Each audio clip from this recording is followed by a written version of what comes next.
Today, I am joined by the second place Darshan. I'm living in the past right now. Great win for Counterlogic Gaming. Coming into this split, the team was changed up a little. You guys had Huhi and Stixay on the team now. How proud are you of those guys for playing so well this split and just the team coming out near the top? I think they've been doing really well, and we've had our bad games, but I think it's been as a team. I think individually they're really good players, and we've just been improving every single game, and I'm extremely excited for the playoffs. Well, you were also showing a few different picks here towards the end of the last few days. Is this something that CLG was kind of like, we feel comfortable, or are you trying to put that into the other team's mind that you guys have more to offer in Champion Select? I think we definitely have a lot of things we can run. It's just about figuring out when it's the best, because everyone has champions they're really good at, and everyone has champions you can pick that are the best in the situation. And it's like trying to find that middle point where you're picking something you're really comfortable at and something that's also really strong, and we're like slowly finding our groove there. And Darshan, final question. History repeats itself here. CLG in second place going into the postseason. You guys now have the bye, but the question is, can you repeat the results of last year? I definitely think so. I think Immortals and Team Liquid are looking like the other strongest NA teams, but I think that if we train really hard in these next 3 weeks, we'll be able to put a really good performance and win. Well, congrats on the win. Best of luck on defending the championship for Counterlogic Gaming. And right now, we're going to throw it over to the analyst desk to break down that game. Thank you very much, Riv. A commanding victory there, clinical victory there for CLG over Dignitas to close out their regular season in second place. So grabbing that all-important first-round bye. As you heard, Darshan very happy about that. You know, the way they did it was exactly CLG fashion. I mean, outplaying around the map. It wasn't necessarily a super bloody game. They showed that they don't need to pick fights to get a win. And they don't need to 1-3-1 at all moments either, so you know, a little bit of versatility here. CLG showing, yes, we can use Azir as well. That's a very popular pick right now, so definitely showing they're scary going into playoffs. And now there's a long time where they get to hide everything that they're practicing, so it's going to leave a lot up in the air for the teams that do have to face CLG at playoffs. Zyrene, talk to me about this Gnar pick, because it's yet another champ. I mean, it's not like we haven't seen Darshan play it before, but he pulls a Gnar out in the face of a Poppy with fervor, and he finds himself very successful in that 1v1. I mean, I know we can't make definitive statements based on a single example, one sample size, but looked to be pretty effective against Poppy, which is one of the most prominent top lane picks in the meta so far. Yeah, you typically see grasp for him, so the fervor was pretty much chased down. He knew he was going to get the frozen mallet and just continue to batter him down a lane. And the Poppy does have outplay potential with the steadfast presence, right, but that's mostly team fights and keeping him out. He was just looking to split push and then find the opportunities where he can find those engages. But he was going to beat Poppy in that melee matchup versus the range pretty much the entire game. So he was looking to leverage that, and that's what he built for as well. So I don't completely like always agree with the fervor, right? I feel like it was funny because Riv called him Zion Spartan there. It's like, I'm living in the past. I'm like, oh, he's playing Gnar and Yasuo. Right. He's like taking fervor, so he's just going with this build where it's like, oh, well, I don't need sustain. I just need to kill you and split push with these champions. Yeah, see, that's the other thing. With Gnar, you can play a kite game with Poppy and try and whittle him down. While the steadfast presence can interrupt the hop, Gnar, with just the speed boost from Hyper, even before he gets Frozen Mallet, you can get the speed boost from Hyper, just wait for steadfast presence to wear off, then use it. You play this little waiting game. As long as the jungler doesn't come and gank you, you know, that would make it a lot more difficult. So cool adaptation there in the face of Poppy being a popular pick. Darshan showing his hand, saying, if anyone picks this in the future, I have something I'm willing to play into it quite confidently.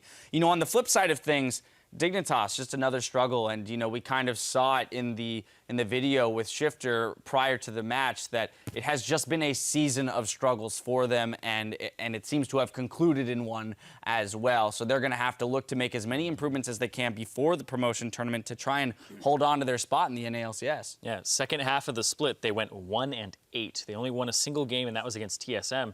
And a lot of this is just the synergy, right? They had an issue where they had to throw Billy Boss in the top lane and basically teach a player from solo queue how to play professional play, and then everybody else was still trying to figure it out at the same time in terms of how they're going to mesh with Keyray and what their roles are on the team. And it doesn't look like they ever really got it all together.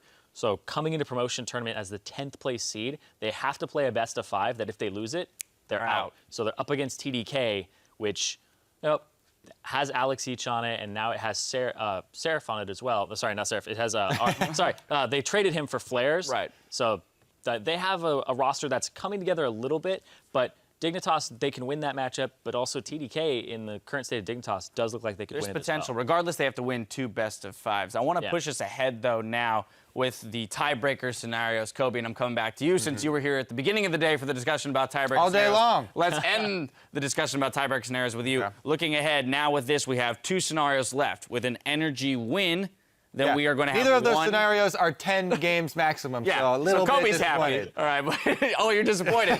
You wanted the 10.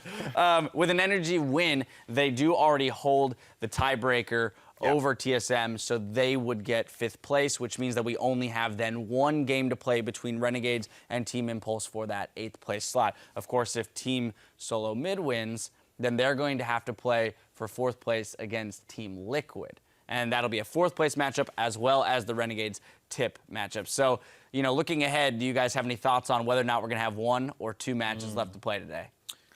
I mean, as far as the possibilities of the tiebreakers that we were going to have today, the importance has dropped a little bit for these ones, as like the really big ticket items of, you know, getting out of 6 was sort of removed, and then getting out of 10th has kind of been removed.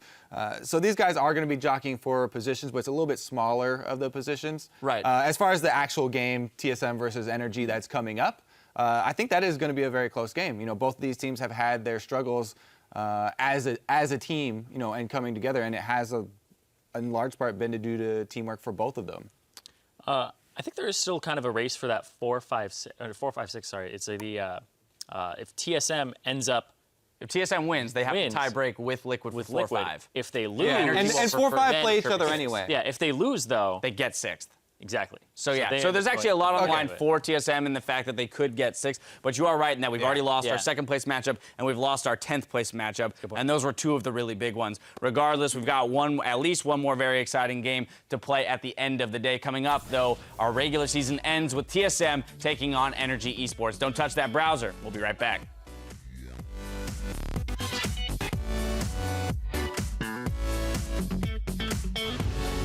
Guys, they're doing bear. Let me back my IE. Quickly, let me just get back off. Can I? I'm getting quad turret right now while they're getting Baron. Big play. Honda Shifter is here, putting out so much damage and will not get saved in time by Bartle. He turns off the turret. Keep going, I got you guys. I'm going on, guys. Go. I died. Go top. Hunter Logic Gaming to secure 2nd place in the regular season, hoping to repeat a North American championship in the playoffs. They've done it. They've won the game against Team Dignitas. Beautiful job.